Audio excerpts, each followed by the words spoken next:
A semana começou com a repercussão dos ataques que sacudiram Brasília no final de semana e com a prisão da militante bolsonarista e líder do 300 do Brasil, Sarah Winter. O termo direito, o thriller começa com o professor Ademir de grandes proporções. O final de semana foi marcado por mais uma série de ataques e manifestações antidemocráticas em Brasília. No sábado à noite, cerca de 30 apoiadores do presidente Jair Bolsonaro lançaram fogos de artifício contra o prédio do Supremo Tribunal Federal. Eles também xingaram e ameaçaram os ministros do STF e o governador do Distrito Federal, Ibanez Rocha. Olha só. Aí, seus bandidos! Olha o ângulo dos fogos! Acabou, é porra, isso aí! Aqui é o povo! Seus bandidos!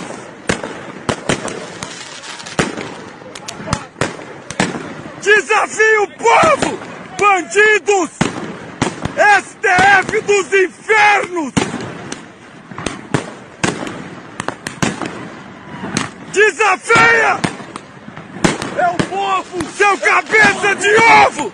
Seu Toffoli bandido medíocre!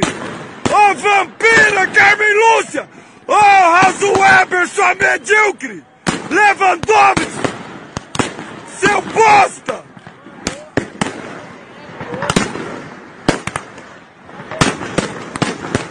Desafio o povo! Vocês vão cair! Nós vamos derrubar vocês, seus comunistas! Desafie o povo! Seu Gil Bosta, Gilmar Mendes!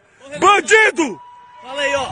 Além de atentar contra a democracia, o ato foi interpretado como uma retaliação ao governador. Ainda no sábado, no mesmo dia do ataque, Ibanez Rocha havia mandado que a polícia dispersasse o grupo bolsonarista 300 do Brasil, que estava acampado na esplanada dos ministérios. Ele também mandou fechar a área que leva à Praça dos Três Poderes para evitar aglomerações de pedestres e de veículos ao longo de todo o domingo. Nos últimos meses, várias manifestações pró-governo aconteceram aos domingos em frente ao Palácio do Planalto, concentrando um número enorme de pessoas em meio à pandemia do novo coronavírus. E muitos desses atos contaram com o apoio e a presença do presidente Jair Bolsonaro. E as notícias não param por aí. Outro fato que chamou a atenção foi a prisão da militante bolsonarista Sarah Winter pela Polícia Federal nesta segunda-feira. Sarah é líder do grupo 300 do Brasil, aquele que eu citei anteriormente, que foi retirado da esplanada dos ministérios. Ela foi detida com mais 5 pessoas, todos investigados em um inquérito que apura um esquema de financiamento de protestos contra instituições democráticas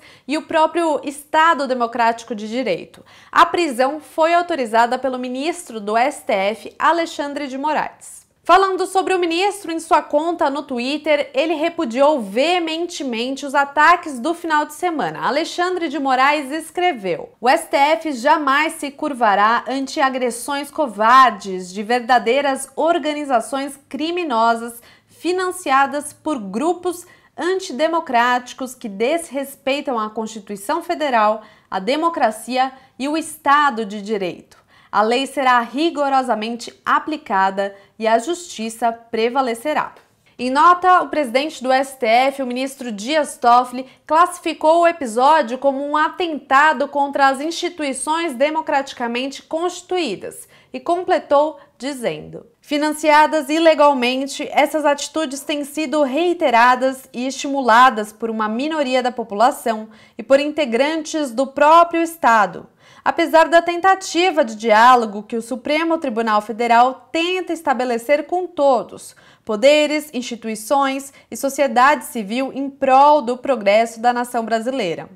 O Supremo jamais se sujeitará, como não se sujeitou em toda a sua história, a nenhum tipo de ameaça, seja velada, indireta ou direta, e continuará cumprindo a sua missão."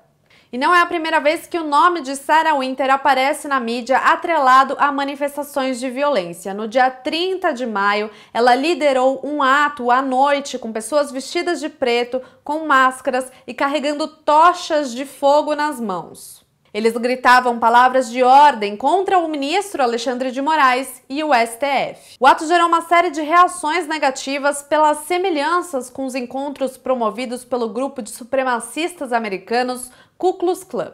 Também conhecidos apenas como clã, seus membros perseguiram e assassinaram negros e pessoas que defendiam os direitos civis para os afro-americanos no período pós-guerra civil. A gente vai continuar acompanhando todos os desdobramentos das manifestações que vêm acontecendo aos finais de semana em Brasília e em vários outros estados para trazer notícias atualizadas para você. Por hoje é isso e a gente se encontra em mais um Giro Catraca Livre. Tchau!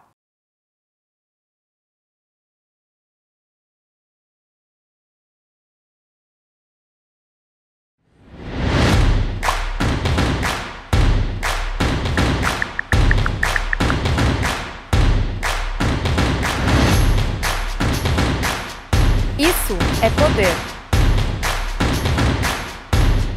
Lazer, cultura, diversidade, aprendizado, bem-estar, diversão, protagonismo, economia, com causa.